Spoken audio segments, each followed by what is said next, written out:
Yeah. All right. And it looks like we are live. Good morning, good afternoon, and good evening, no matter where you are on this beautiful green earth of ours. What's up? I'm Matt Latham, board certified master arborist and registered consulting arborist. There's about 100 to 150 of us globally that have both those credentials. So I like to pretend sometimes and at least narcissistically act like I know a lot about trees. And that's what we're here to do is discuss y'all's great tree questions. If you haven't yet, we'd love to have you join us over on Facebook. We've got this awesome group called Ask an Arborist, and this is what we do. We get all these great questions that come in from you guys.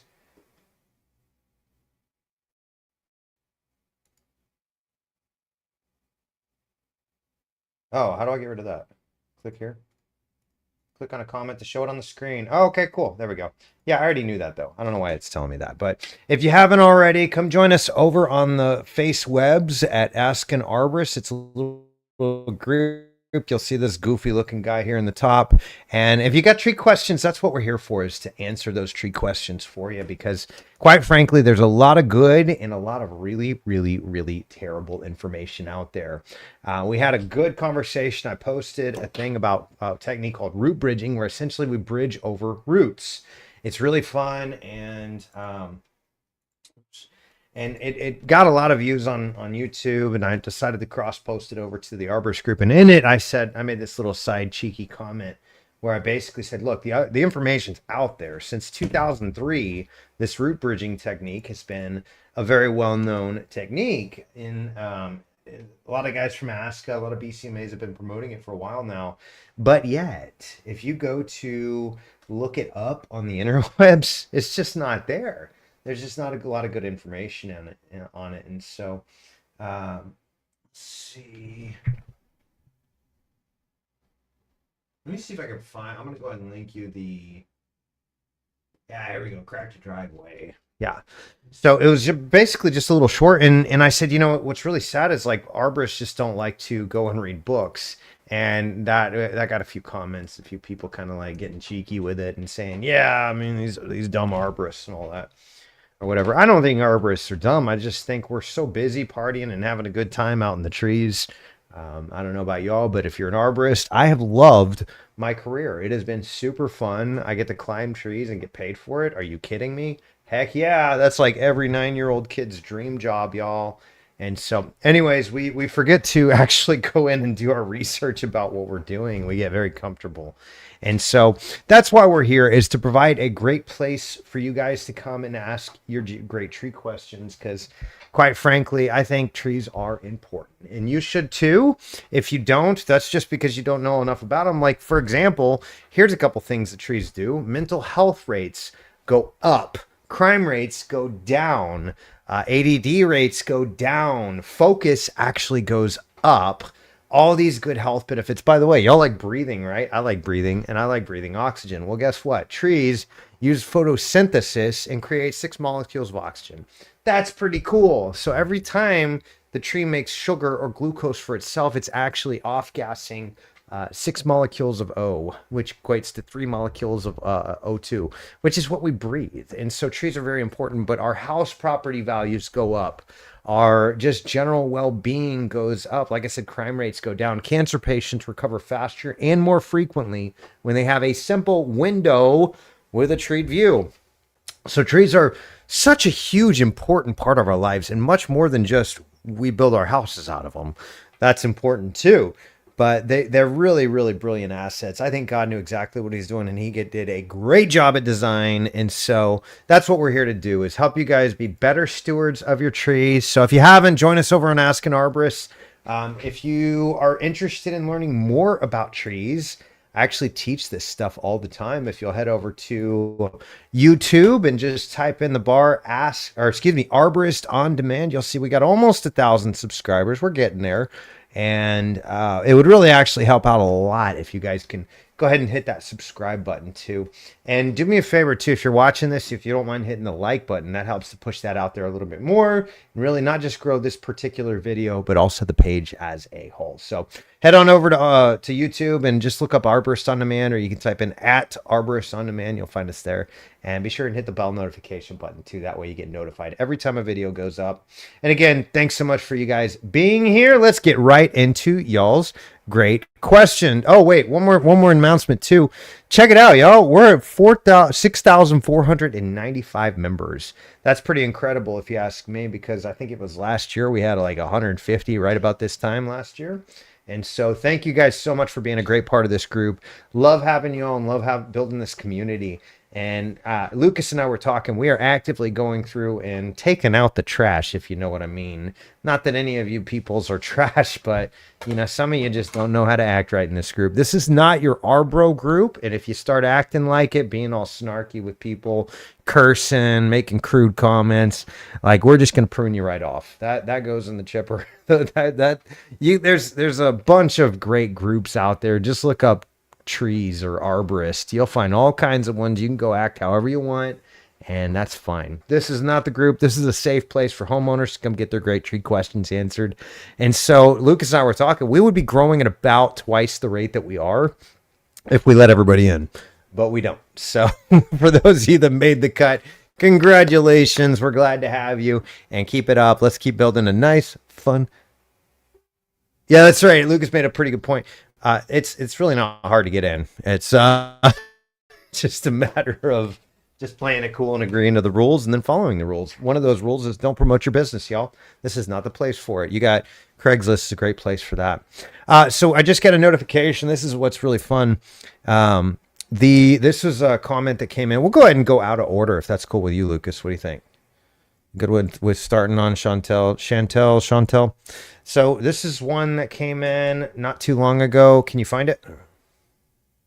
Awesome. Sorry, I'm messing up Lucas. He's with me right here. Literally my right hand man, in my ear, my right ear. Anyways, my right ear man. That's kind of weird to say, isn't it? So Chantel has a home in her neighborhood that's alongside a current city street and sidewalk rehab project. They've excavated the easement in order to install a new sidewalk. The roots on this pine have been torn to shreds pretty close to the trunk. And when you say pretty close, that's like at the trunk. That's pretty crazy. I'm curious what the fate of this tree may be given the disturbance. Any thoughts? I've included some before photos from Street View. Location is in Dallas, Texas. I grew up in Plano, so I know the trees very well. She actually said, I think it was Carrollton or Farmers Branch, which was kind of funny because my grandfather was city council member for, it's either, I can't remember, it's either Farmers Branch or Carrollton in the late 1960s, I believe. And so we got a lot of history in that area. So I know these trees pretty well. Taking care of loads of them. That is a slash pine, by the way. You could tell by the kind of orange, I call it a dinosaur skin. They look really similar to loblollies, and they're in the same area. It's a slash pine, though. You could tell by the kind of enlarged, by the kind of enlarged bark flakes on it, and by the discoloration on it. It's a little bit orange, and the loblolly pines generally have a more gray appearance to them. They've got less of that orange coloration, and they are also, the ridges are much tighter, so you get a much tighter pattern. You don't get these big shells, these big flakes of bark on there like that.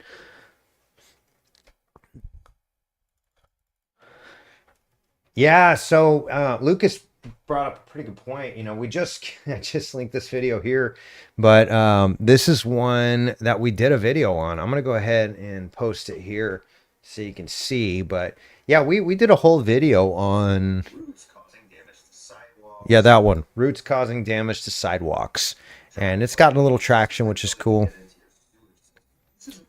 But it turns out there's actually a lot of research on how to get around infrastructure. There's a whole book written like 20 years ago, y'all. And there's some giant roots that are coming across here. One in particular that was at least 6 inches in diameter. Now, it turns out there's some really brilliant minds that figured out some creative ways to get around this and to prevent tree roots from causing infrastructure damage. And the book called Reducing Infrastructure Damage by Roots by Costello and Jones. It was published in 2003. And unfortunately, there's just not a lot of people out there reading books in the tree care industry. Yeah, sorry. I call it like I see it. Reduce and prevent roots from coming up and cracking driveways, lifting sidewalks. Okay, so that y'all don't want to hear about me talking. This is the book that we're talking about. This is just one of a couple of really technical books that I love. Is Reducing Infrastructure Damage by Tree Roots, Compendium of Strategies.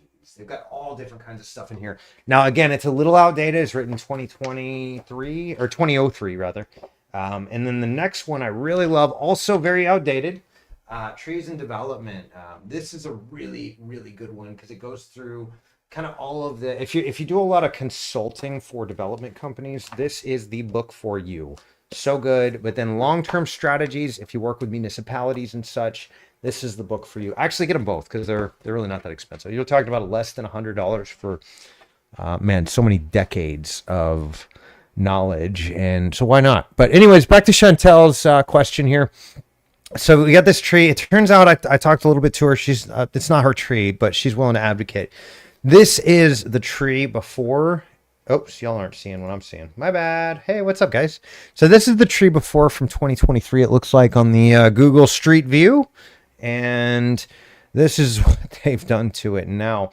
Now it turns out, if you remember, if we go back to my little video here, you could do the same thing and get away with it. You can actually preserve 100% of those roots, in my humble opinion, and based on the research that's out there. So sorry, y'all, but may the research be ever in your favor. But this is basically, let's see if I can find it. Hey, thanks so much for watching. If you like this, like it. So there's kind of the walkthrough. You could see we basically molded the sorry, I'm ugly faces in the way there. There it is. A little bit better anyways. You can see we basically molded that sheet metal, which I believe 10 gauge is kind of the standard according to these guys and their rules. But you can go thicker if you want. But they didn't know that clearly because, look at this. They just came in and severed all of those roots, and not like cleanly. That was done with an excavator, y'all. That is a mess. They took those roots and they just shredded them off. And so what that does is it becomes an entry point for decay, things like that. But that's long term. I'm worried about this tree right now, y'all, because quite frankly, when you cut into a tree's roots that close, you have now taken away a portion of the tree we call the root plate. Now, the root plate holds most of the weight up in the air. Some studies show between 80 and 85%. Some show a little bit less, but essentially that's right around the base of the trunk there is that root plate. And you can do a quick math little calculation to figure out where that is. Just take the trunk diameter and multiply it by 3. 3 to 5 is kind of the standard. So if you've got a 12-inch tree, that's 5 feet. That's 2.5 feet on each direction of the tree. And that's going to be about where your root plate is. And that holds, again, up to 85% of the tree up in the air. So it's really important that this particular portion of the tree, right, that we're seeing here remains untampered with, and they didn't do that. Now, unfortunately, whenever we're looking at potential failure of a tree, we look at A, what's the likelihood of failure? Well, in this case, great. And then B, what's the consequences? Is it going to fall into the forest? Is it going to fall in your backyard while nobody is ever out there playing? Or like in this case, is it going to fall directly on your house? And so that is a big, yeah, and that's a big tree, y'all. That's not a small tree. And a tree like that coming down on a house could be extremely catastrophic. You might get really lucky and it just kind of rests on the house. But if this gets any kind of momentum, a tree like that, I have seen go through the house and stick branches into the floor. So you want to be super careful with this one. I would go for the city right now. I would get a good consulting arborist like myself, and I'm happy to help you remotely, Chantel, if you want to do it that way. Or there's a lot of great arborists in Dallas too.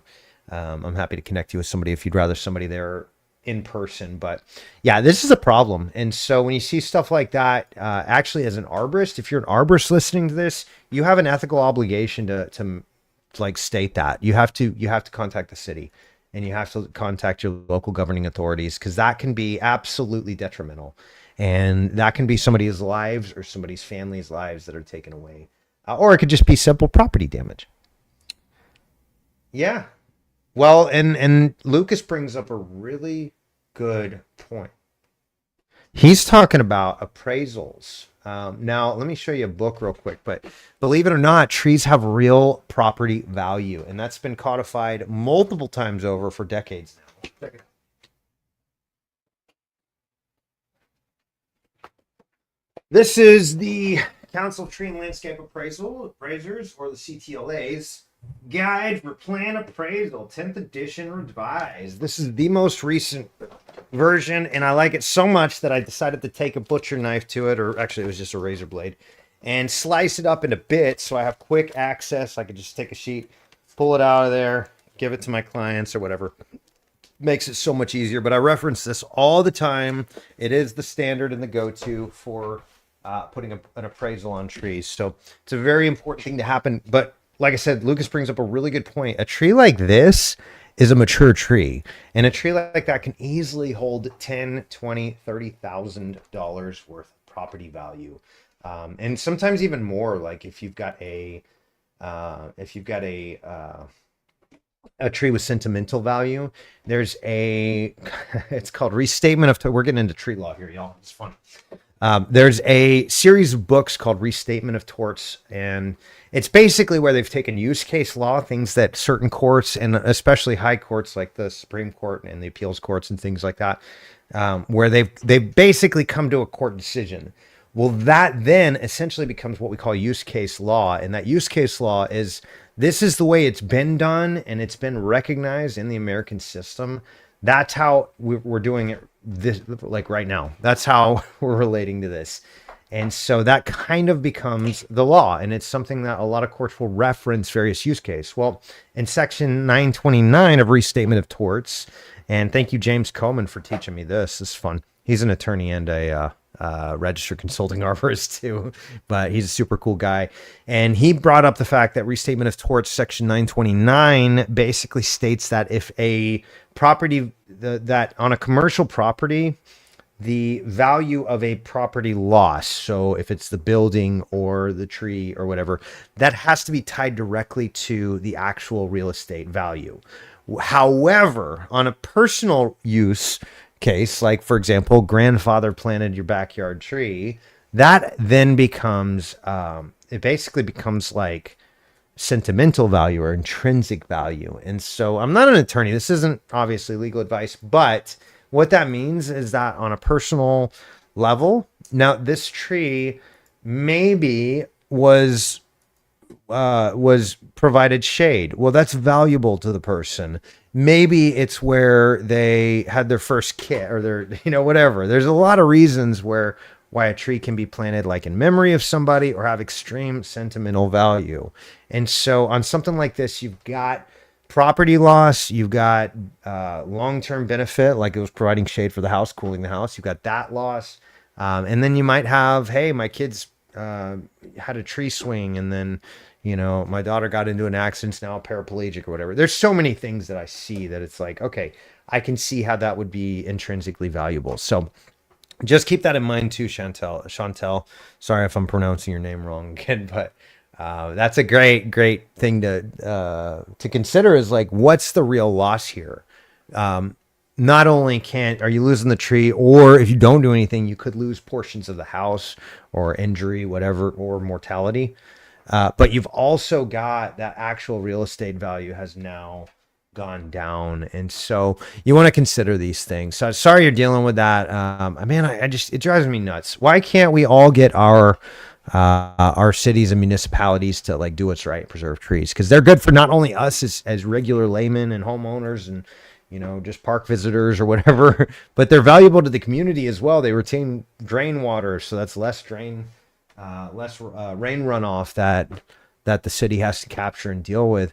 They provide cooling effects throughout the city. They're actually, we're looking at it more as like infrastructure. So reducing infrastructure by tree roots, they become a part of that infrastructure. So anyways, Sorry, that was a lot of rambling, Chantel, but hopefully that answers your question. And we just got a message from her saying, like, hey, I appreciate everyone's input on this post. I love trees and enjoy case studies. I'll be following this tree closely and taking updated photos and documentation for curiosity's sake. Please feel free to post them. I'll also be emailing the city project manager on this rehab project to find out more about the city's stance and liability. In addition, I will be reaching out to the homeowner and sharing this information with them. Looks like we made a difference, y'all. Way to go. Keep it up. All right, now let's get back to your regularly programmed, regularly scheduled program. Sorry, we'll get off on these bunny trails, but it sure is fun. All right, so Lauren's asking, hi, I'm new to this group. I recently joined because last year I moved into a house and has several fruit trees, a couple of them of which have 7 grafted branches. That's super cool. I love it. A couple of which I have a lot more to learn about pruning. Let me give you a good resource, because this is one that I just put up there because it's a good resource. But yeah, somebody mentioned reaching out to your local ag exemption, or extension rather, not exemption. I get those two words mixed up for some stupid reason. Anyways, yeah, check that out. Find your local agriculture extension and call them. They've probably got some classes. And of course, once again, join us on YouTube. We'd love to have you as a subscriber. I'm teaching about this stuff all the time. And so I do want to do a more extensive fruit tree kind of educational series. So stay tuned for that, y'all. Fruit trees are fun. We literally eat them. I mean, that's pretty cool. You can put some in the ground, give it a little TLC, and it returns you 10, 100-fold what you put into it. That's awesome. All right, Tracy. I'm in Zone 4A, North Central Montana. Wow. That's way up there in the bitter cold north, where it's like 85 today, down where we're at. Our soil is 80% bentonite clay with sand and a bit of topsoil. You're high desert. You absolutely are. Usually arid most of the year. Last year was an anomaly. That's a word, right? We stayed green well through August and into September. Man, in August, it's usually down up in like the 120s here in Houston. I need a tall privacy screen. Neighbors run a hill above my backyard. Distance about 1/10 of a mile, and I'd like some privacy for hot tub bathing. I'm set on Arborist species. I haven't chosen one yet. I'm leaning towards American Pillar. We're in high wind area. Gale force is common. Hurricane force at least twice a year. That sounds like the Montana I drove through a while back. That was wild. We got caught in a blizzard one year. That was insane. There's literally like trucks on the side of the road. We're like fearing for our lives. 70-foot linear border where I want to put the trees. From what I've read, I'm going to need about 28 trees. They'll be in a berm with strip irrigation installed in addition to gypsum. What else do I need to amend the soil with? I actually don't amend the soil much. And instead of gypsum, if you're trying to, I don't know what your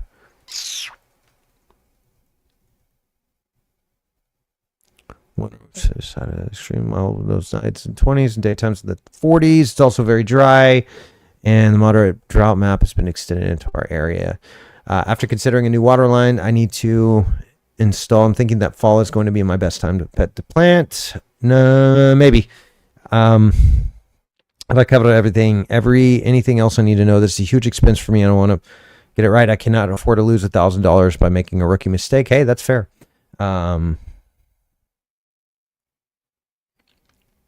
Also, I'm getting to realize I may need some help. Approximately how much do you think it would cost to have someone come out and plant these trees for me? Thank you very much for your advice, and it is appreciated. 28 trees. Depending on the size, I would go small. I actually would not plant them in fall. Humble opinion. Usually needs irrigation. They can be heavily browsed by deer. They have multiple leaders that can split in snow, and when they get bigger, they can also burn. That's kind of what I was thinking. Arborvitae may not be your best bet. You may be better off with some sort of spruce or fir. Rocky Mountain juniper. Yeah, that'd be a good one. I'm not the northern guy, so Charlie's giving you some solid advice in terms of species. If you're set, make sure you get a variety that's tall, narrow, and with a strong central leader. This will help address the problems above. Before installing the berm, I would break up or till the existing clay is so deep is as deep as possible, and add about 10 to 15% organic matter. It's solid advice again, Charlie. Way to go, dude. I love it. You're really throwing some good stuff out there. He's another certified arborist too, and been adding some extreme value. So Charlie, thanks for being a part of this group, bro. And high quality soil for the berm. Topsoil is not ideal. I agree. Add some compost. Add some humic acid or humates. Fulvic acid's great too. If you're using the um,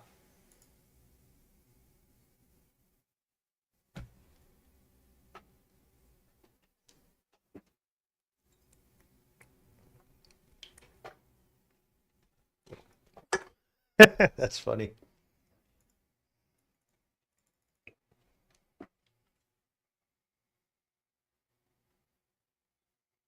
He kept getting blocked.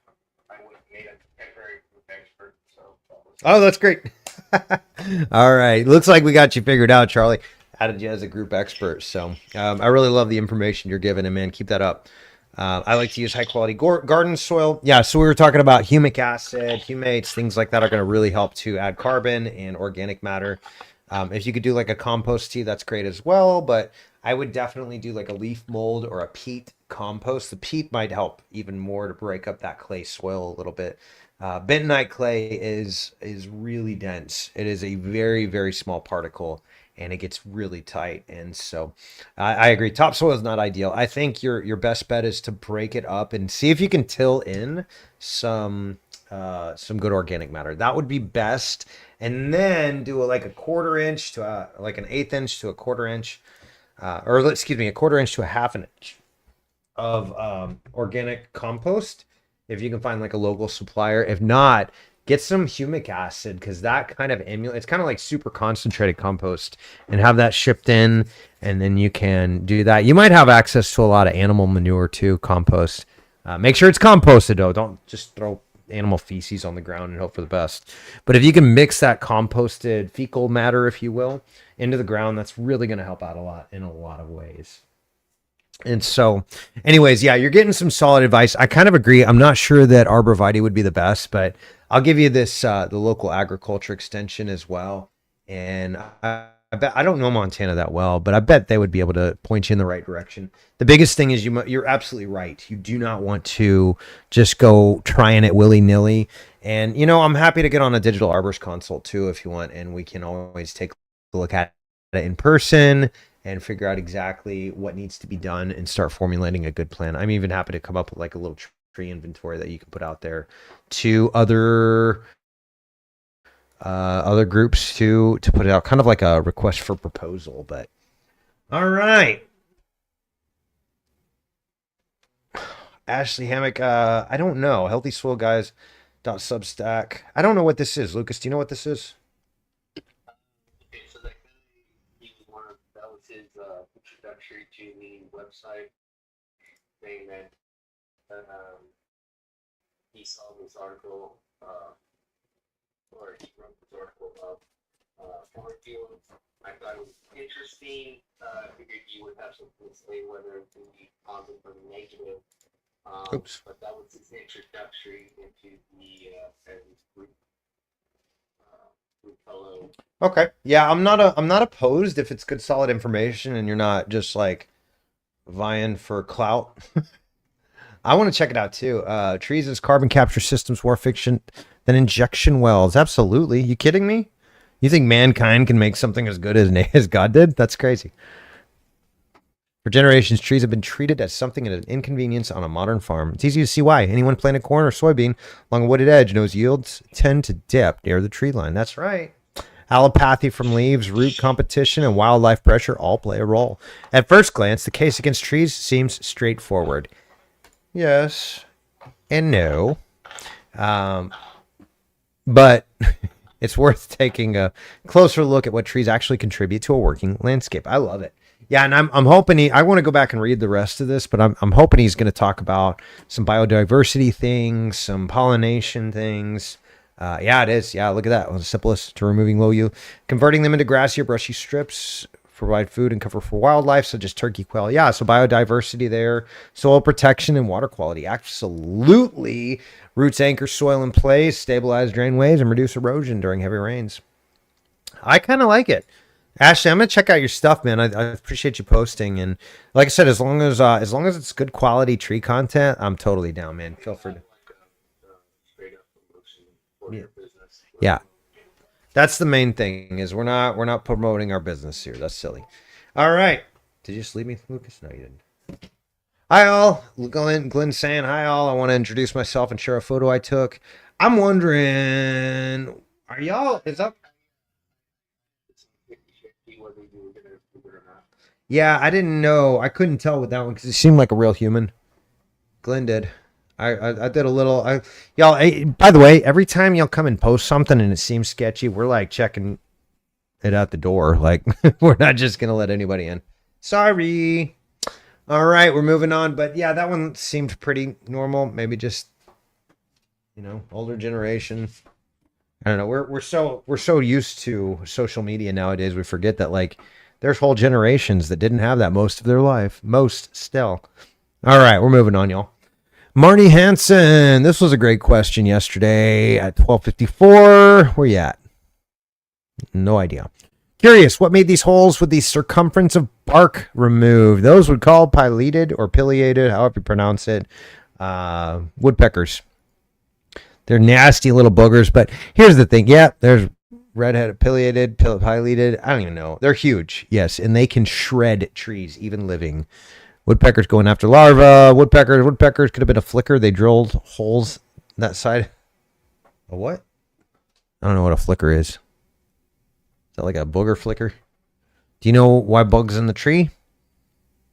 Yes, pileated, whatever. Rapidly drumming for insects. You can hear it from quite a distance. This is why snags are worth living in a forest. So cool. Obviously less cool if near to a target-rich environment, though. So what Michael means by that is if you got a tree that's going to fall on your house, i.e. target rich, or your AC system or your car or your brother or whatever, you should probably get rid of it. But he and I are on the same page. If you've got a tree in a forest and it unalives, just leave it. If it's a safety hazard, you can cut the branches off and leave a big stick in the air, big hat rack. But that actually is a really, really good, we call them snags, why snags are worth leaving in the forest. But yeah, it's basically a bug haven, and all the birds are going to know about that. It's like a big old buffet sign when you get all those big unalived trees sticking up in the air. So yeah, feed the critters, man. Leave it alone. And nature does a good job managing itself for the most part. It's when humans get involved that we get problems, and sometimes we try to solve problems, then it creates problems. Like, did y'all know one of the biggest reasons American forests are on fire the past 5-10 years is we've got Smokey the Bear to blame on that one. He did a good thing, but he took a good thing and took it too far, because it turns out fires coming in and clearing out underbrush is pretty normal and natural. That happens if we did not get involved. But when they get left and we put out every single fire, what happened? And we mess with the water systems too. That's a different conversation though. Then oftentimes you'll get just these big, massive forest fires that happen that historically has not happened. So yeah, it's a good thing to want to help nature. It's a bad thing when you over help nature. And I see that all the time with people over watering their trees, people over fertilizing their trees, people over pruning their trees. 9 times out of 10, keep it simple. Keep it simple, y'all. I had a friend of mine up in Fort Worth. He used to say, Jimmy Pritchard, if y'all know, he's one of the best tree climbers I've ever hung around with. But literally hung in the trees. He used to say, bro, if the tree put it there, we got to have a better reason to take it off, bro. Cool dude. Anyways, that's one of my favorite quotes from our bro. All right, Marty, hope that answers your question. You got some woodpeckers, but it looks like that tree's out in the middle of the forest. If it were mine and it's not a safety hazard for you and your family, just leave it. I think that's the best option. And there's Chantel's question we answered. All right. This is, by the way, guys, I'm starting to post some more of my educational type videos. And, I showed you my YouTube channel. We've got around, wait, where is it? Yeah, 893 subscribers. We're trying to push it to 1,000. So y'all, it would be amazing if you go over there and just hit that subscribe button. That'd really help us out a lot. But no, I was talking about the actual videos. We've had over 250,000 views. Like, I've wasted thousands of hours of people's lives, which I think is hilarious.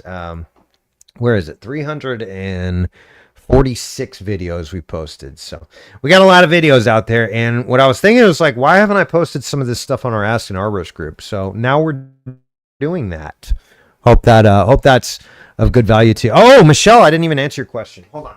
Let me see if I can find that one. How much do you value them at? I want to say those were around 12 or 14,000 a piece was what we valued them at, but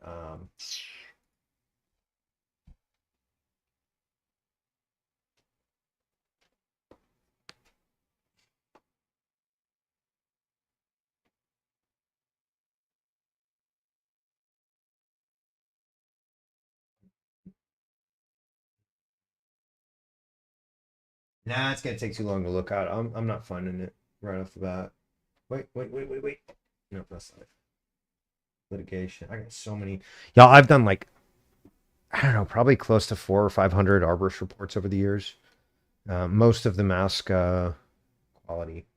ASCA being the American Society of Consulting Arborists. Yeah, I've got too many of them out there. I can't find it. Michelle, I will answer your question. Give me a little bit. I'll answer that. But because I kind of want to know too.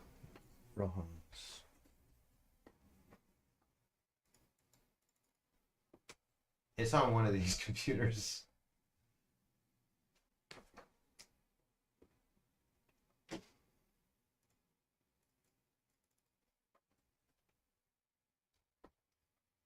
That's fine. Okay.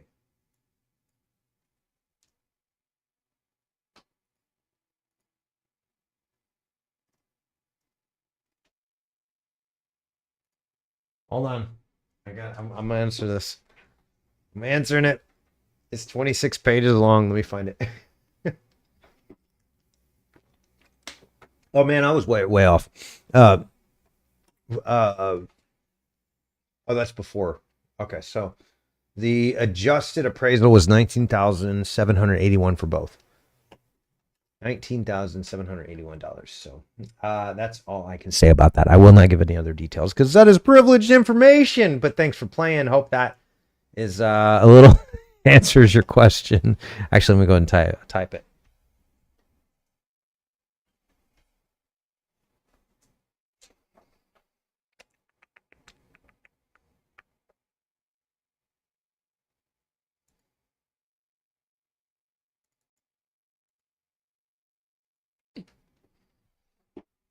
Cool. And then I don't know what this. Oh, created a new guide. That's right. Yeah, that's a good point. Actually, I'm glad I reminded myself of that inadvertently. So y'all, again, going kind of along the themes of this being just a really safe place to get good, solid information. If you check over here on the guide section, I've got the biggest one I put together, and I've done a terrible job. I'm working on that, y'all. But is tree diseases, and then we've got tree planting and establishment. We've got disease diagnosis, a couple of cool videos there. Trees and construction I got to work on, and then tree appraisals evaluation. So these are things that I enjoy doing. I love making these educational videos for you guys and posting them out there. But if you have questions about your trees, feel free to check out the guide section because like I said, that's really what we're trying to do is just create a good, safe place for you to get good, solid information about your trees. This is fun. Derek Moynier, he's a guy I competed with back in the day. That's not how we do it. Shade trees, as those are about 10% of the property value. You can't, that's not a blanket statement, dude. That's not how this works. I said, what do you mean? I have yet to get a reply. Derek, please let me know. I'm curious what your take on it is. Maybe you know something that I don't. I am totally open to admitting when I'm wrong, guys. But as far as I know, we use the trunk formula technique, which is a little more specific, specifically under the cost approach, and specifically using American sycamore as our baseline. And so I was pretty specific about what technique we used and all that. And here I even spell it out. Trunk formula technique. And he's saying 10% of property value. Trees are 10% of property value. That's unfounded. So please let me know if you got.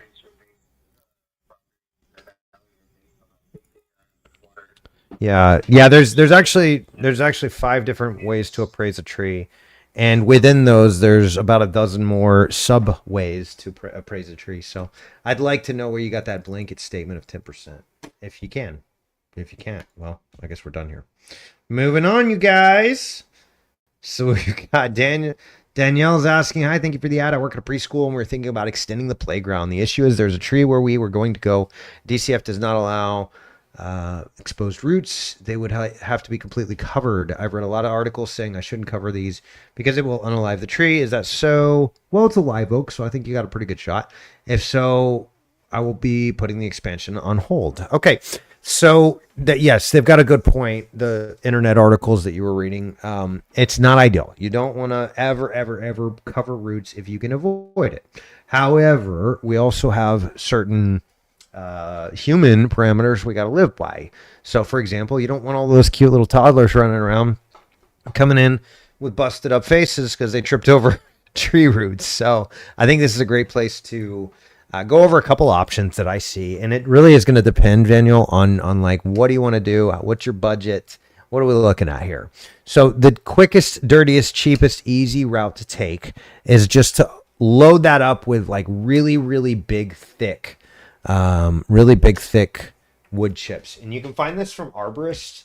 And there's a really great site that I love. It's called chipdrop.com.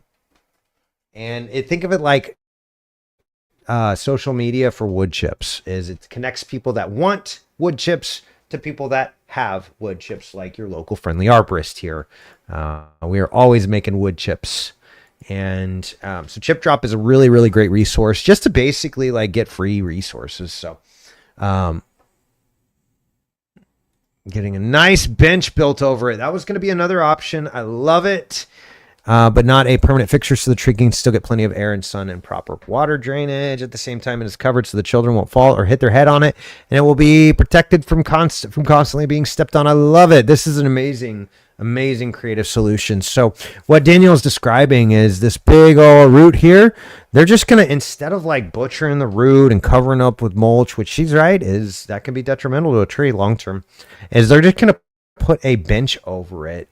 And I love that because that is a creative solution to a very real problem. You don't want the kids to trip. Also, you want to expand the area, the play area. So by putting a bench there, you're basically preserving the root 100%. You're not removing anything. You're getting accomplished the construction goal, which is to expand the playground, and you are causing no harm to the tree. Now, the kids stepping on it, is it ideal? No.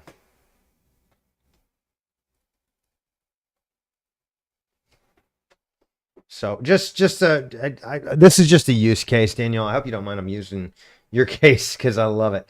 But yeah, it's oops, sorry. The yeah,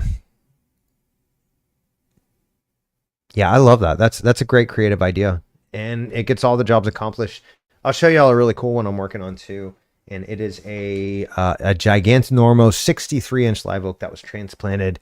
And we're going to have to create a whole underground system to expand the roots. And then they're going to build on top of that system.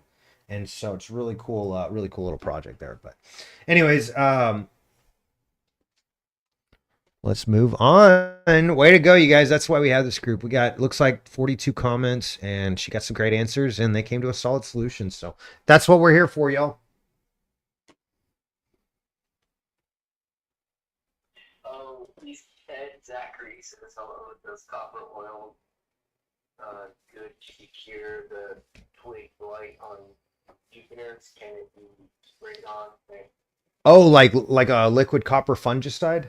Oh, okay. Yeah. I see what. What's up, Ed? Thanks for being here, bud. Hello. Does copper oil good to cure twig blight on junipers? Can it just be sprayed on? No. Liquid copper fungicide or copper oil is different. Most twig blights are going to be caused by like Phomopsis, Cavatina, something like that. Those are fungal pathogens. But here's the thing: is copper oil is more of a preventative. But so if you don't have the disease right now, great. Spray it on there. It's not going to hurt anything. Most trees are deficient in copper and cobalt as well, are the two C's that they're typically, at least in my experience, are deficient in. But no, it can't. If you've got a tree that's already got twig blight on it, then you've got first of all, a drainage situation or a compaction situation, something going on in the soils that really is stressing the tree out. It could be that there's poor air circulation. But what you really want to do before you do anything is confirm what disease it is. It's already a disease. Yeah. I don't think it's going to be strong enough.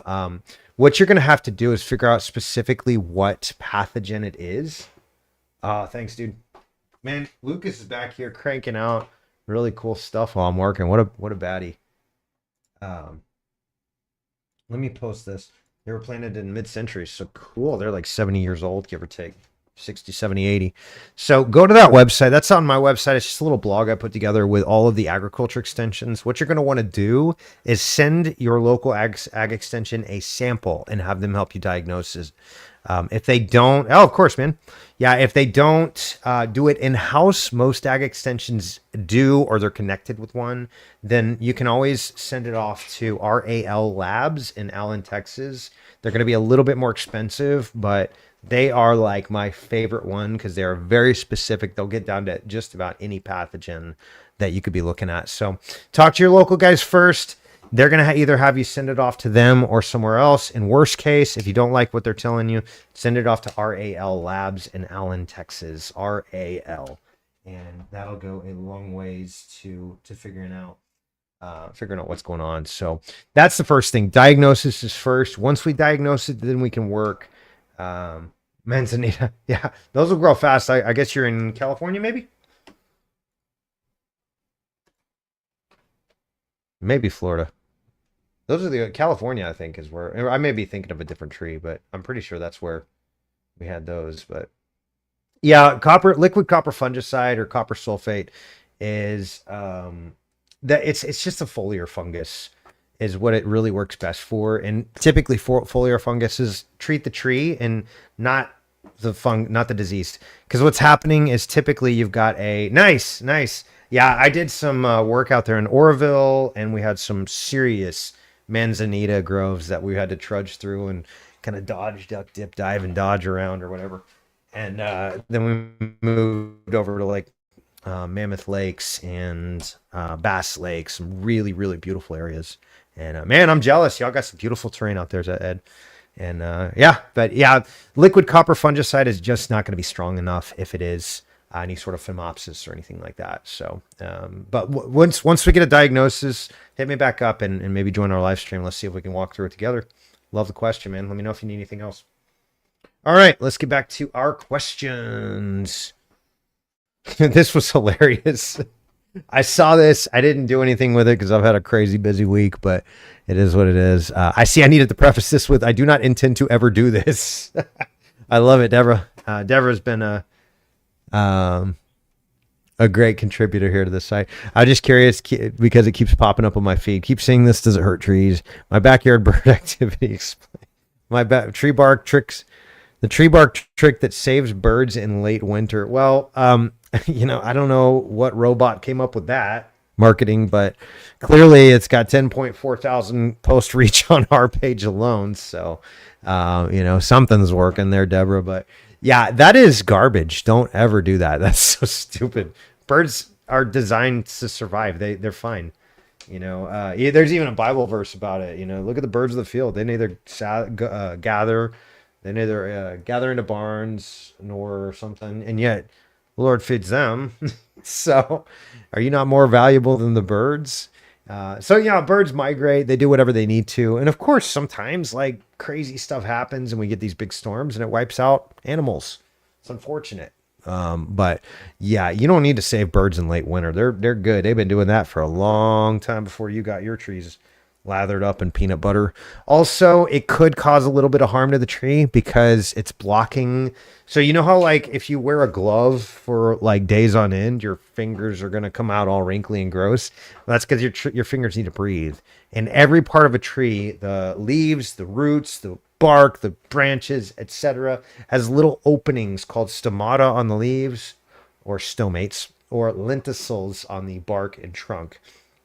And so whenever you slather it in something, you're blocking that. And so that's not good. But anyways, it was a fun post and I appreciate you sending that, Deborah. But oh yeah, Ed, I'm sorry, man. I missed it. Chico, the town of trees. Yeah, we were in Oroville, I believe is pretty close to Chico. Correct me if I'm wrong there, bud. You probably know your own hometown better than I do. But man, California, it was right during COVID. So we got kind of a bad We were there at a bad time in history, I think, and it was really unfortunate because it kind of, politically they kicked us out of parks. Like we went to this little bridge where I forget where it was even. It's kind of somewhere middle California, and should be there by 7. Anyway, so yeah, they were actually the SWAT team came by and they were like, it was this big group of rebels, and up on the upper bridge is like the biker gang is hanging out and they're all drinking and partying up there. And then down below there's this little cool little hiking area, and everybody kind of gathered there as a statement of rebellion. Yeah. Okay. Yeah. So you're a little further towards the coast. We were a little far away, south of Paradise, Redding, and Oroville area. But anyways, they were like arresting people on the hiking trail. It was crazy. It was like, welcome to the New World Order, y'all. And so we were glad to get back to Texas because I remember we went in our church. We were looking for a church once we got here, and we walked in and nobody's got masks on, and we're like, yep, I like to breathe too. So anyways, hope I'm not stepping on any political toes there, but that was a strange time to be in California, I'll tell you that. And we're here in Texas. We're actually planning on moving eventually, but we want to be more mountainous, forested area, so we're not tied to Houston. All right, moving on. Jeff's asking, looking for some tips on or insights on best means to recover arborvitae that were ravaged by deer. This winter in Michigan, more severe than prior years. I plan to take preventative measures next year.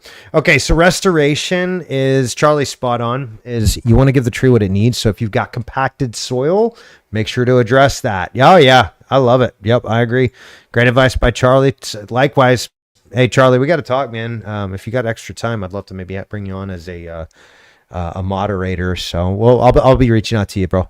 I like your style, and you're clearly in this for the right reasons. And Charlie and I were talking too. I think he's gonna go try to take the BCMA exam one of these days. So, appreciate all you do, buddy. And yeah, basically, be sure to protect them from now on. Use bird netting or burlap. Make a tall exclusion fence is the best, but it takes a lot of work and may not look great. Yes, and the deer, if you do it like wide enough where the deer has room to jump, they'll just jump right over it typically, unless it's like 8 feet tall or something. It's crazy. Those deer can freaking jump. But one thing you can do too, Jeff, is you can actually take like cayenne pepper and you can just dump it. You can kind of sprinkle it on there. Do that a couple times where, if you get a big snow or rain, go ahead and reapply it, whatever. Just get like a big tub of cayenne pepper. It doesn't have to be like the fancy organic stuff like you might eat, but get something that's like you've got enough of where you can keep applying it. Because every time you get a big wind event or a big, rain event or something like that, you'll want to reapply it. But that cayenne pepper, man, it doesn't take long before those deer get trained, and they will not come to your trees anymore after a couple seasons of that. So, yeah, sprinkle it on there. When it rains, go ahead and sprinkle it back on. But in terms of restoration, make sure your soil's not compacted. Add some organic matter. Make sure to protect it from if you've got exposed bark that wasn't exposed before, protect it from the sun a little bit. You can get it's called lac balsam. You don't really need to, but it is, an option. Arb Session is my go-to, guys. If y'all are arborists and you want a really, really good supply company, Arb Session, they're kind of the new kids in town, but they are rocking and rolling. They have saved my bacon like 3 or 4 or 10 times. I don't even know, but they're awesome. They have just about everything that any of your other supply companies have, and then some. Let's see. This one. They're just great folks. And I've had a couple of times where I'm like, hey, I got a limb that's about to break right now, and I need some stuff tomorrow. And they're like, I got you, bro. In fact, I'm on my way out the door. I'm going to drop it off at the FedEx drop off to get it overnighted to you tonight. And I've had it show up next morning. So they're awesome. If you do have some like damaged areas or some more sensitive place, you can use this stuff. It's not necessary, but it's just one little thing. But then the main thing is you want to give it some extra resources too. I love Microlife products because they're a good organic biostimulant type fertilizer. They're not your typical, that's not what I wanted. This is what I wanted. They're not your typical fertilizer, like in terms of like salts and chemical fertilizers. They're more of an organic biostimulant treatment. So they're going to treat the tree. They're going to give it things organically. You basically can't burn it because it's all slow release. But then they're also going to feed the beneficial microbes as well. And that's going to be the real thing that makes the difference. So try this out. I'd love to get it to you myself. You can find it on Amazon as well. You're not going to hurt my feelings. I am not, for those of you that wonder why I post all these things, I post this to help you guys out. I don't actually benefit from selling you Microlife at all. In fact, it kind of wastes my time, but it's really good stuff and I'm happy to get it to you. All right. Michelle's asking, I was hoping to get some advice. We recently purchased a home with several large mature pines. The area was severely neglected. My specific question is the pine needles. There are several years of them built up, especially around the bases. Do I leave them or clear them out just an inch or two? Specifically, will it affect the trees in any way if I leave the several inches of needles? So, yes and no. So, that's how it goes. Here's the right answer. Leave it natural. Unless the root flares are buried. If the root flares are buried, then you've got to get the root flares unburied. And let me see. I think I've got a... I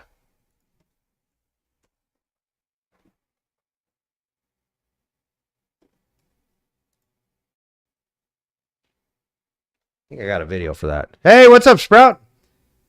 I'm a little late today. Hey, dude, that's the story of my life, buddy. You're okay. I'm glad you made it, man. Except to school. We always get to school on time. I got to teach my son some real life lessons, you know.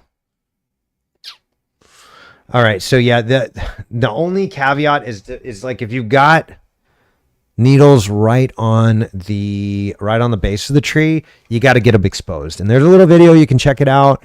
And make sure that if you do see like root flares that are buried, you get them exposed. And also you want to sever any girdling roots, any roots that are wrapping around the trunk, make sure to sever those. Because sometimes over time, you'll get that buildup of all that mulch volcano. Here's another one for you.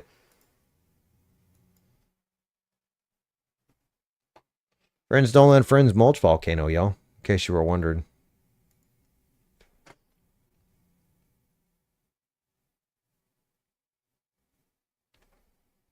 Nice, dude. That's going to be fun. Hey, just make sure you don't unalive, dude. I want to see you on the next live stream, all right? I want to see you next Tuesday, Sprout. Don't unalive yourself. Please don't. Trees are dangerous, y'all. Good. Yeah, be extra safe, man. Hey, redundancy. Redundancy is come out alive, man. I know too many guys that are unalive right now. I got a few friends that are no longer with us because of trees. Sorry, Michelle. We're over here cross-talking on your post. There's a couple videos for you. Friends don't let friends mulch volcano. That can happen under a tree in nature too. So it's pretty common. The tree's usually going to adapt around it. But if it was severely neglected, maybe not. So if you do see that mulch there, go ahead and pull it to the side. Get it at least 6 inches away from the trunk. Trunk flares, root flares, anywhere where it's not root tissue, you want it off of there. All right, good, man. Okay, Sprouts. I'll have my brother and dad watching, and I really have a really careful method to be safe. Yeah, and this is the technical thing, Sprout, but I was gonna suggest too, if you can plunge cut that and then a trigger on the back, that would be perfect because you may have some unattached tissue and it may do some crazy stuff. Make sure you're wearing safety glasses and a hard hat too, and chainsaw chaps if you got them. But the main thing is. Yeah, using a bore cut. Good. That's the right way to do that. Now, the other caveat with that is don't catch a kickback on that bore cut. Make sure you're using the bottom of the nose first. And so let me see if I can demonstrate this. So as you're coming into it, here's the bottom of it. Here's the top of it. Here's the tree. Is you want to go the bottom of it into it until you got a nice spot, and then start turning your saw and push it through. If you just go straight into it, you're going to catch that kickback. So don't do that. Come soft and gentle on the bottom quadrant of the bar, the nose of the bar, and then push through. Yeah. If you want to look at the email, I'll explain a bit. Yeah. Let's get to that here in like 10, 20 minutes. Yeah, that'd be good. 10, 15 minutes. We'll touch on yours last. I love it. Yeah, so bore cutting with the trigger, that's one of my favorite ways to fell a tree because you could do that. You can set it up and then come in with your back cut and then just walk away and have somebody pull it over. And you're like free and clear of all the danger. So bore cut is the way to go on a leaning tree or any tree that you think might be sketchy in the middle in any capacity. So y'all be safe out there. Trees are hazardous. All right, Alex is asking, do I cut the unalived one off? Then they'll grow back. In Florida, thank you. Oh, so y'all got hit with that freeze. I don't know what kind of tree that is, but I do have this crazy cool video. Check this out, y'all. Not that one, not that one. The scratch test.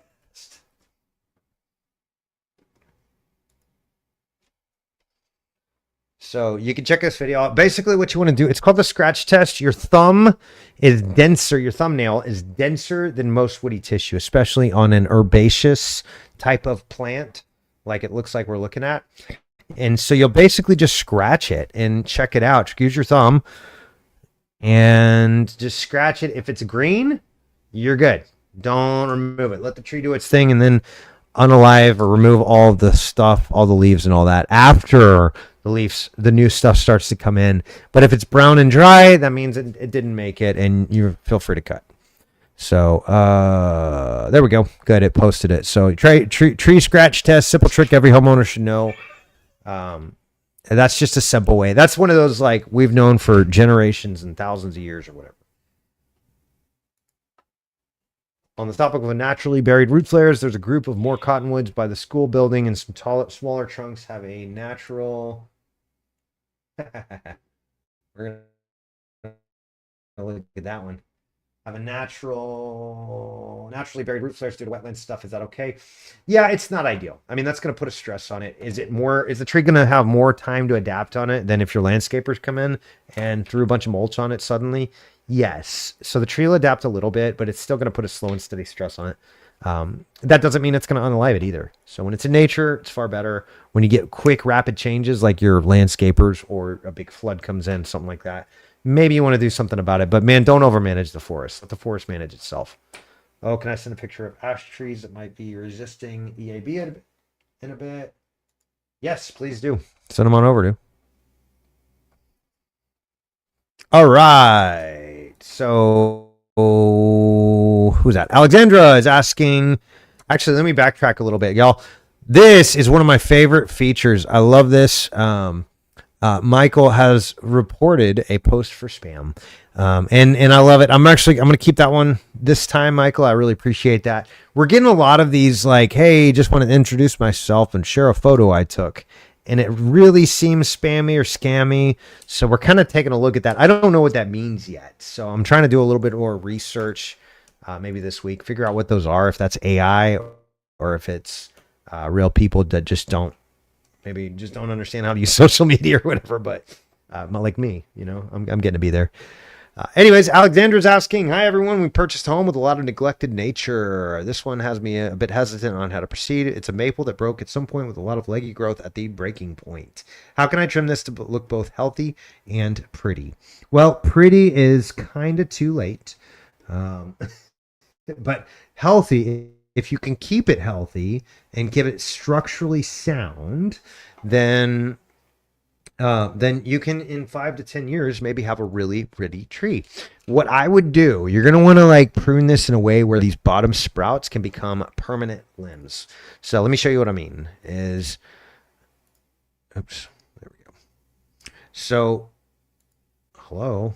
First and foremost, I see these tree rings. I see buried root flares galore. So what you really want to do, you're going to want to go in and remove the mulch and the soil away from those root flares. That's going to be extremely important if we're talking about healthy trees. Very important. And again, I'll post you the Friends Don't Let Friends Mulch Volcano video. That's one of my favorites because it's just so true. If you see something, say something, y'all. But the other thing too is we call it restoration pruning, and this is one maybe I need to do a long form video of. But let me get out the old what is it? Not Photoshop, Paint.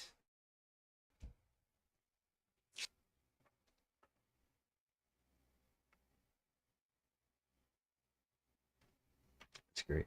I think it's funny. Oh, it always blows up. Every time I go on these live stream, my phone blows up, you guys. No, that's not a BOMB threat for Facebook robots listening in and trying to squelch me. All right. Insert, open. Not that.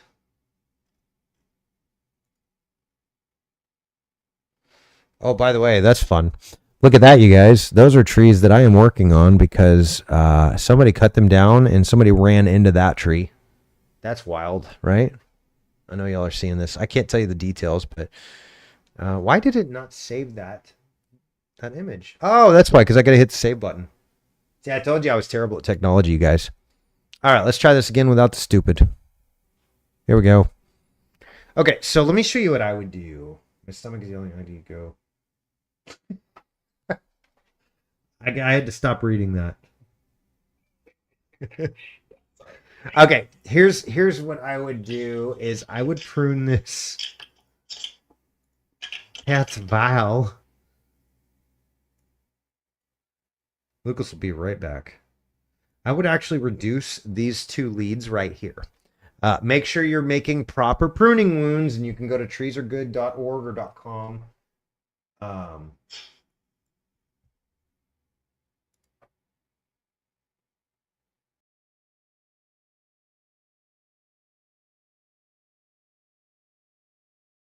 Okay, I can't do that because when I do that, my audio gets removed too. So, oh well. All right, we're doing it this way. I'm just going to be in the way a little bit and have to scroll.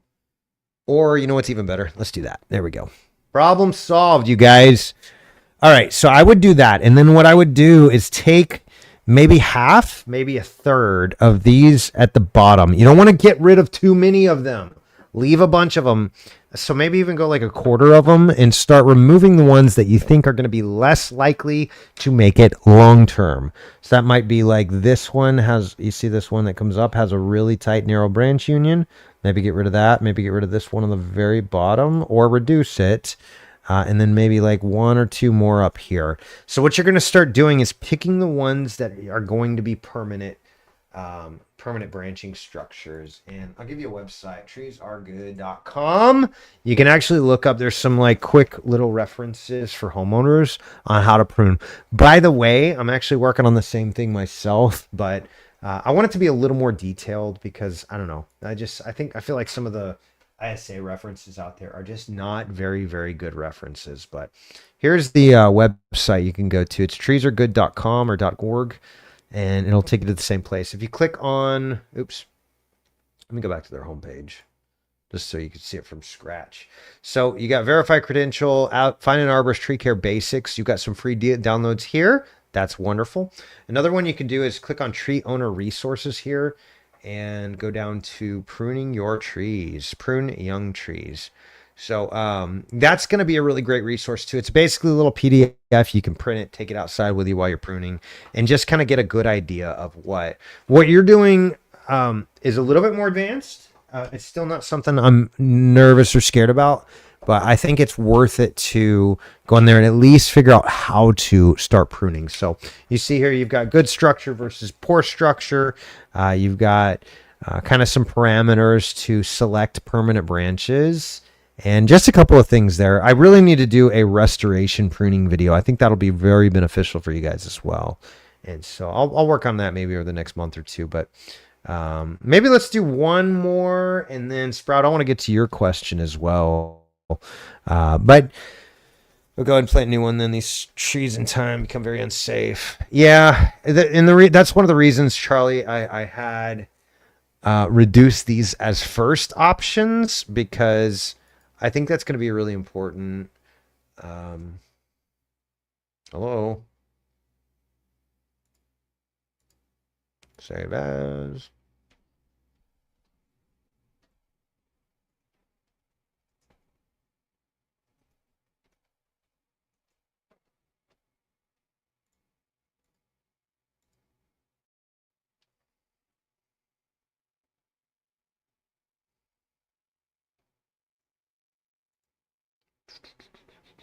Here we go. Alexander's maple.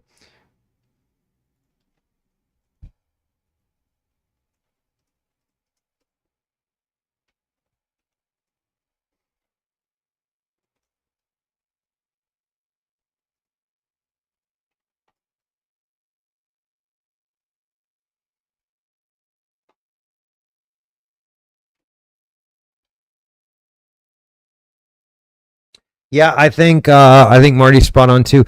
Look at all those tree wells. Ugh. Looks like severe weather or disease knocked the heck out of all of them, and they're trying to recover. Those all could be saved. They just won't be perfect specimen. Yes and no. And in 50 years, if they're still up in the air, there's sugar maples. It looks like maybe, so maybe they won't be up in the air still. But if they do, you can still have some awesome trees there. I would definitely. I'm agreeing with can't really tell. Remove the weakly attached limbs. Establish leader. Establish lowest permanent branch. Select scaffold. That's just basic tree training, structural training. Okay, the ash trees you sent. So it looks like we are ready to go to Sprout's question. Actually, let's do one more and then we'll go to your Sprout. CC. Something to know about me is I love gardening and have been adopted by 8 cats. You sure it's not the other way around? No offense, but you're trying to pick up an arborist. Otherwise, dating groups are next door. That's hilarious. Are you into trees too? Because there's a group about trees. I'm going to let those slide. That's hilarious. Tony Ayala? He looks like he's got a climbing harness on, climbing helmet. Yep, that's a Protos. That's my go-to arborist helmet. And I had them back when they had the, not the foam like they have now. They had the honeycomb padding on the top. That's only allowed in UK style helmets nowadays. They're not allowed in UL or ANSI Z133 standards, which stinks because I think they're a great structure personally, but that's just because of physics and stuff. All right. One more. It's in a giant wet field. What is the fastest growing tree that I could plant? I do not care about weak wood or what the quality of trees is. Tree's life is as long as it's the fastest or the fastest growing tree. I want to break a record. What tree would you recommend? And because they do farming, I do know about mushroom inoculants like the great white inoculant or mycos. Yes, mushroom inoculants are fine, but if you feed the ones that are there with a little bit of sugar, they're generally a lot better. If I added it to the tree that you recommend, will it grow faster? Maybe. There's some studies that show yes, some studies that show no difference.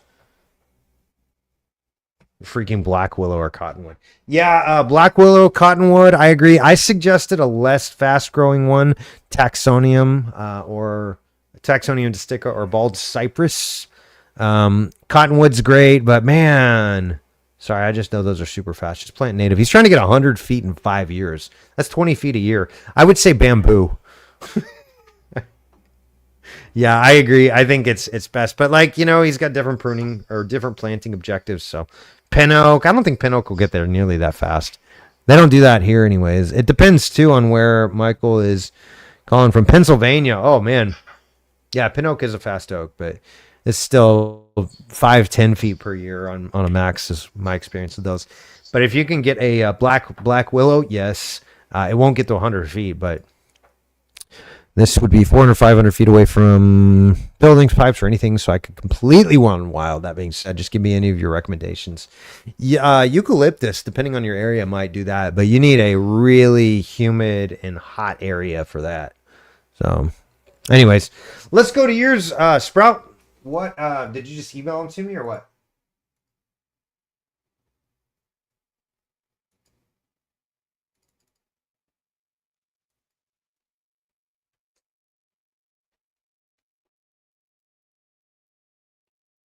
Yeah, it is fast for an oak. I agree. Okay, sweet. Let's see. Ash trees that are impressive.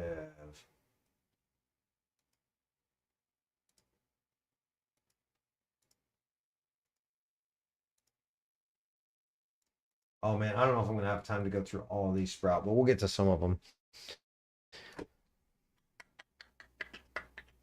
Cool. That's a nice cut. Check this out, you guys. All right, I'm just gonna throw this over here because it's a better place for that. Here's some pictures of ash trees that have barely ever been treated except once. One had EAB in the lower branch, but none up high. In fact, no EAB was even in the trunk of the branch that had EAB is still alive and recovering. On this and the other tree that I'm sending, there's random callus wood in some areas of the trunk, indicating that EAB may have actually been getting sealed off because the tree inside the tree before they do damage. Anyway, here they are. Stay safe and have a great day. 1 through 9 is the tree that the conquered. EAB on the lowest branch. 10 through 13 is other female ash trees, which Mars seed. I don't know what that means. 14 is smaller ash tree that has nearly succumbed for scale of EAB, but there is way more dead, unalive ash here. Oh, that stinks. God bless you too, buddy. Yeah, EAB is a nightmare. It is because it has no predators. It's brand new to the United States. It came over in 2000. I think in the mid to late 90s, but we actually started finding them in traps in 2002. I think in Milwaukee, right down the street from you guys. Oh, that's all right, dude. Yeah, seeds. I got you, bro. Okay, wow. Did you prune that? That looks like you pruned that, man. That's a good pruning wound. You retrenched that very well. Let's see what this one is.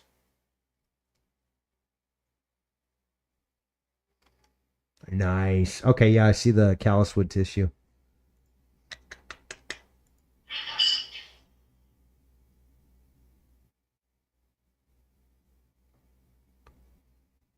Ooh, lovely. That's nasty. Yeah, I see the little D-shaped exit wound there. One of my favorite pictures I've gotten over the years was a tree that had just been destroyed by EAB. I mean, it was a holy tree. Not the good kind of holy. That's crazy. I want them to live strong. Yeah, well, I'm wondering, like, how long is it going to take before our ash trees here in America get used to EAB and start building their own defense mechanisms against it? Because I think that day's coming. I think they've been here for 2 decades or more. And the trees are starting to figure it out a little bit. As long as we can get... Yeah, that's what I'm saying. Yeah, so, but guess what? That tree has no EAB in the trunk and its branch is still alive and recovering. So, we've got several trees that are good examples of... American chestnut is one of them that we're actually seeing a very small percentage of trees in the area. Hold on one second.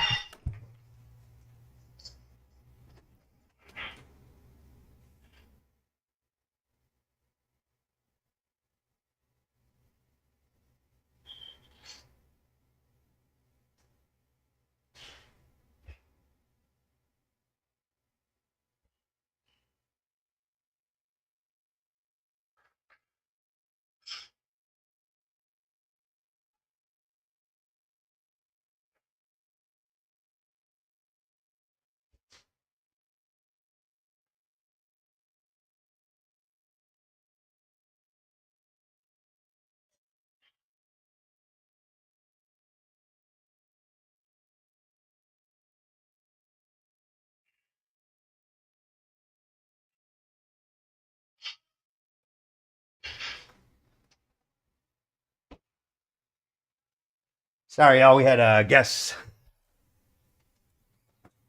Yeah, what I would do is improve the overall immune functions of it. And then if I know it's hard, but like monitor 24/7. Basically, like check it every day, see if you got new things going on. You can even put hormone traps out. See if you can get some that way. But yeah, the main thing is just check for the health. If the health and vitality are working well on the tree, then it's actually going to be much more defensible, if you will.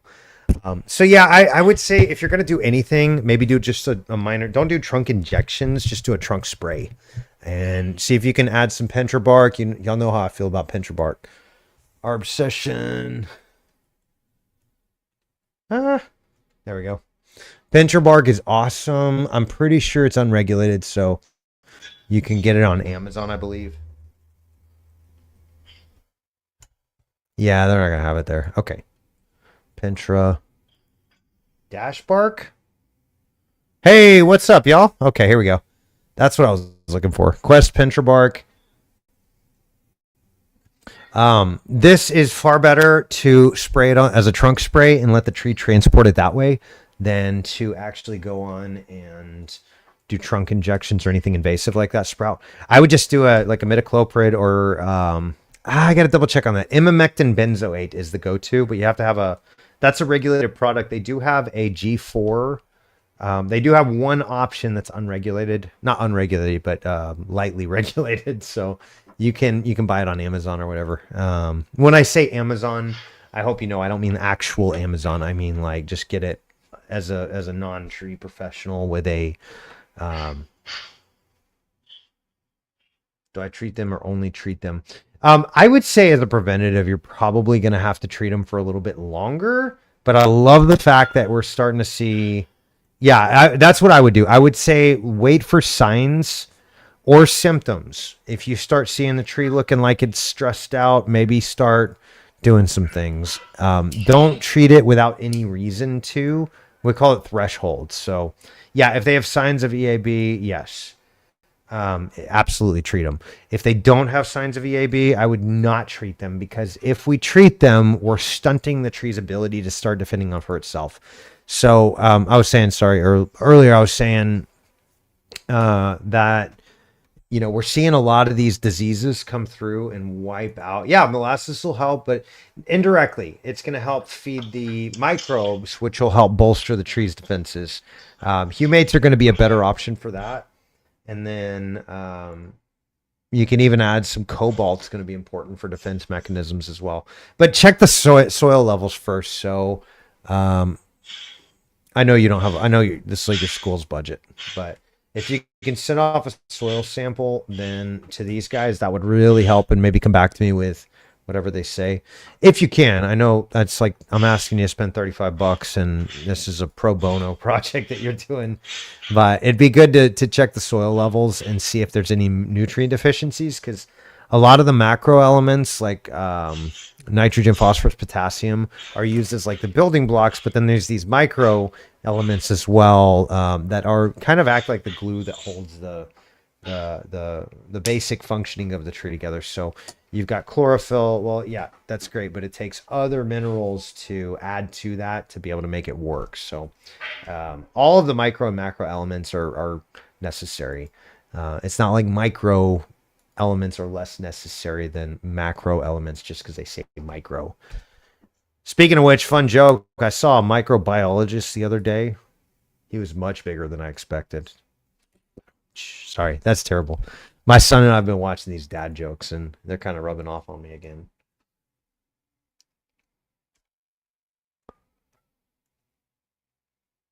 Yeah, no, I love it. Those are great looking trees. They're all young, too. Young trees are going to be more resilient and more resistant to pests. I know it's terrible. I'm sorry, dude. Good cut. Tree's sealing it nicely. I see you fixed that minor mistake there. I love it.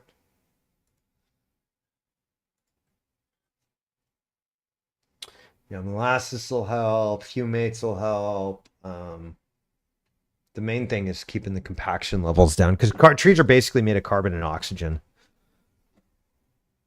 Mostly. So if you can increase the carbon dioxide levels that are off-gassing from the soil, and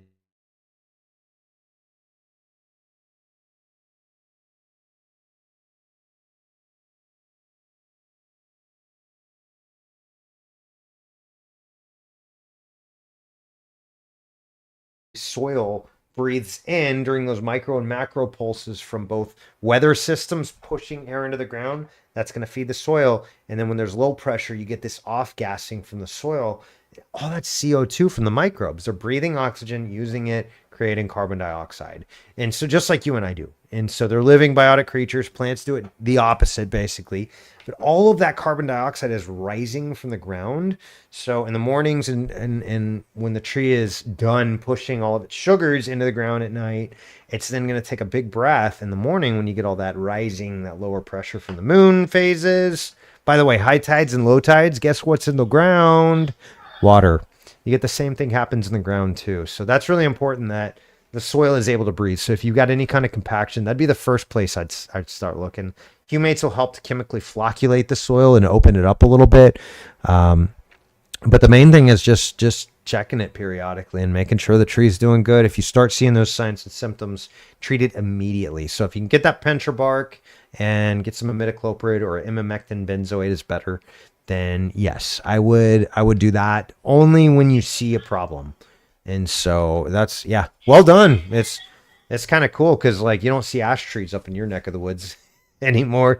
All you see is unalive ash forests. So, and I think you had one other question, didn't you? Little issue. This one? Yeah. I could see all the damage. But I mean, here's the thing. I got a theory. I don't know if it's right, but if these trees make it, then they're going to be stronger than the other trees. Cottonwood. Oh,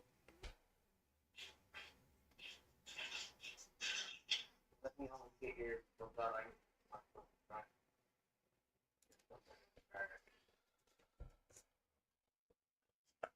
Cottonwood. Oh, yeah. Yeah. I thought we looked at that. Did we not? Maybe we didn't. Man, I'm losing my mind over here. Wouldn't be the first time.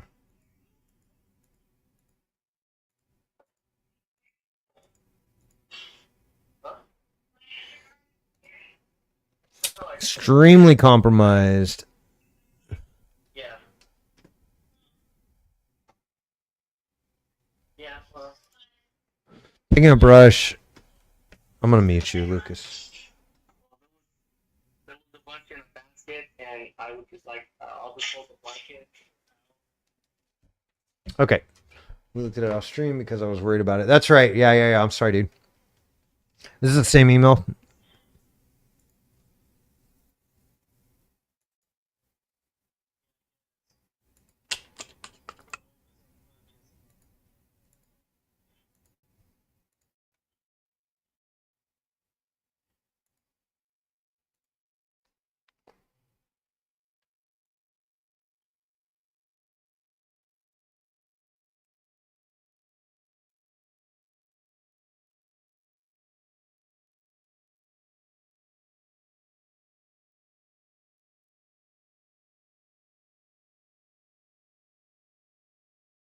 Not as a drive link, that's better, or drop them into one drive link and that way I could just open up the drive link and go through the pictures. But it is a heavy load opening up all of those. Let's see.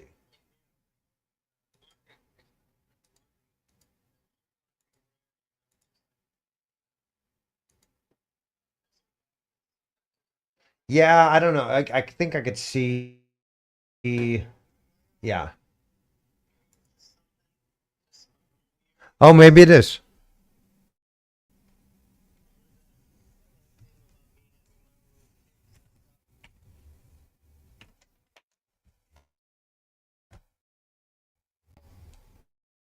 Was this because that's a lot of data.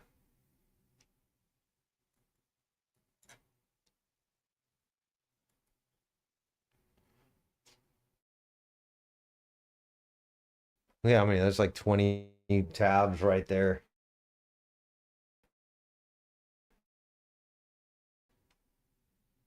Just right there. Isn't that awesome? Yeah, so this is the one Sprout was looking at. Oh yeah, dude, that's been unalived for a very long time, man. That tree's got to go for sure.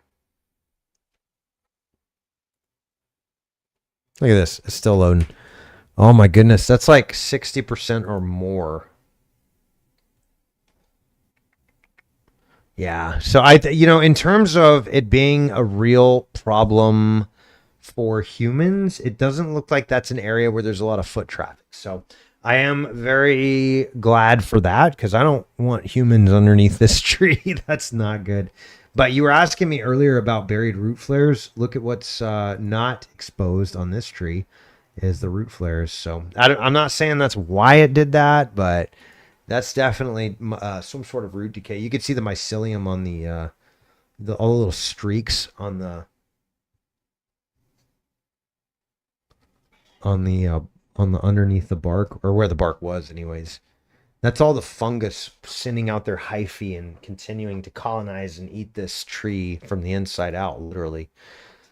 Okay, so yeah, I like what you're doing there. Again, I would definitely do the plunge cut with a trigger on the back of it because I don't want to read about you on the newspaper, bro. And when you do that plunge cut, you're going through the compromised tissue, versus cutting it. So where when the tree's falling, it's like changing the physics. So if there's anything hanging on, it can barber chair on you. Part of it stay up in the air, part of it start ripping up like that. That can pop you in the jaw and end very poorly. I've had a few close calls. But the other thing you might want to consider doing, yeah, you can remove those. You don't have to. I think I'd just drop it, to be honest. Is take a ratchet strap around the trunk and basically do like 1, 2, 3 all the way up, and that'll help. Now that's like the ghetto redneck way to do that, but I'm telling you, I've done some sketchy things, and I know you're just getting started, so I would strap it just to be certain. Chains are better if you can, but that's hard to do because you need some specialty gear to lock it in and tighten it up. But ratchet straps will do just fine. What you don't want to have happen is as the tree's falling, all of this tissue start to crumble. And just go look up like tree removal failure. You'll see all sorts of this kind of stuff going on. Happens all the time. So plunge cut with a trigger on the back. I don't think you need to remove it. I think you need to get a rope on it and have somebody pull hard. Don't jerk it though. That'll like dynamically load it. Just slow and steady pressure. The tree is going to start going when it's time. And if you can, get out of the way before you start pulling it over. So make your cuts, put a wedge in it so it doesn't come back on you and pinch the saw and all that. To me, it looks like it's far enough away it wouldn't strike the school if it were to come down. But yeah, I think you're doing the right thing, especially even on like the school property. You might get a kid that walks by there and goes exploring the woods or whatever, and this could happen right then and there. Not likely, but it could. Normal back cut on the live side, but make a bore cut on the. Yeah, make your face cut I think that's what you're calling the back cut on the live side, but make a bore cut on the live side to get wedges in safely so the wedge doesn't fall into the rod. Yeah, I think so. I mean, worst case too is you might just put a rope on it and try to pull hard. It might just fall apart, man. That's a pretty nasty wood you got going on there. That's disgusting. But yeah, I think you're doing the right thing. And yeah, make sure you got those guys there that can help guide you along. Hey, dude, if we need to, like, I don't want to read about you in the newspaper. If you get into it and it gets really sketchy, let's get on a Zoom chat. You can email me and I'll see what we can do. But we can always get on a Zoom chat. Maybe I'll walk you through it. But yeah, I think you're okay. Just take off some of those lower leads first to get it out of the way so you got room to work. And then particularly focusing on this back side here. I think you're saying face cut here. Don't do a Humboldt, I think would be better because it's going to push the tree that way away from you instead of applying forces on that back tissue a little bit more. It's not a huge change in shear force, but yeah, I would do that. Strap it up if you got some little ratchet straps. That's cheap and easy. And then do that plunge cut. I think you're good. I think you're golden, man. I'm not worried about it. It's not even a big tree, but whatever happens, make sure you are paying attention at all times. Look at the curve. Make sure you're looking up into the tree to see if anything's breaking or moving. And make sure you got a helmet on just in case. And glasses, of course, safety glasses. Those are going to be really important. And then, like I said, if you got chainsaw chaps, that'd be good. But I think you're okay. I think it should be pretty easy and fun. It's good therapy, I think, as long as you walk away from it. I just want to be safe. I want you to be safe too. Yeah. Like I said, I don't want to read about you in the drip line report or in the newspaper or something. And especially since you're kind of learning from me, man, I'd feel like super guilty if that happens. Yeah.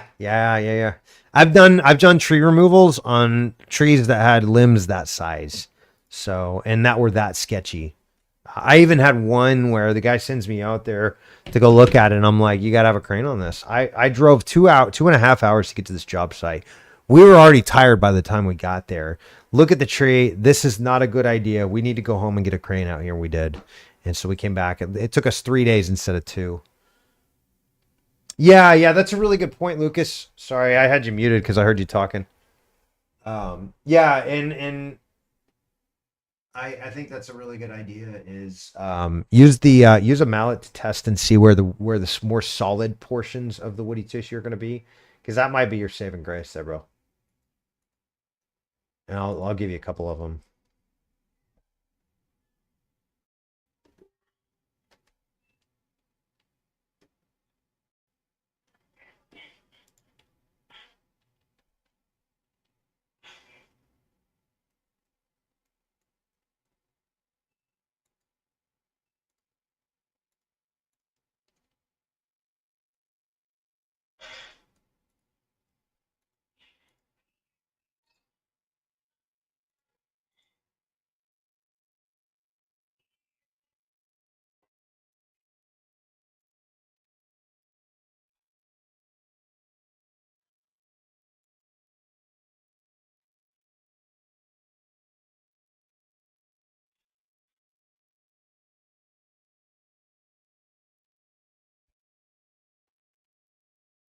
Yeah, it's better to get an idea than to be guessing. So I'd test it a little bit, but you've already seen those videos, man. I just needed to post them on here so we get more comments on the video and it gets pushed out there. Hey, guys, we're going to call it with that. Sprout, did I answer all your questions?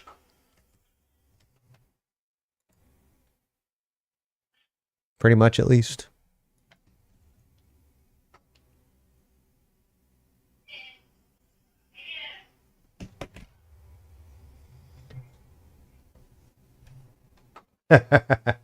It freaked me out that I didn't know about it.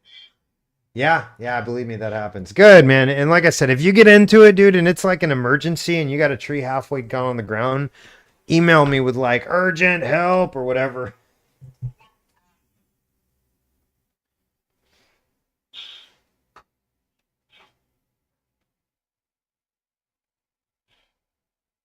That's hilarious.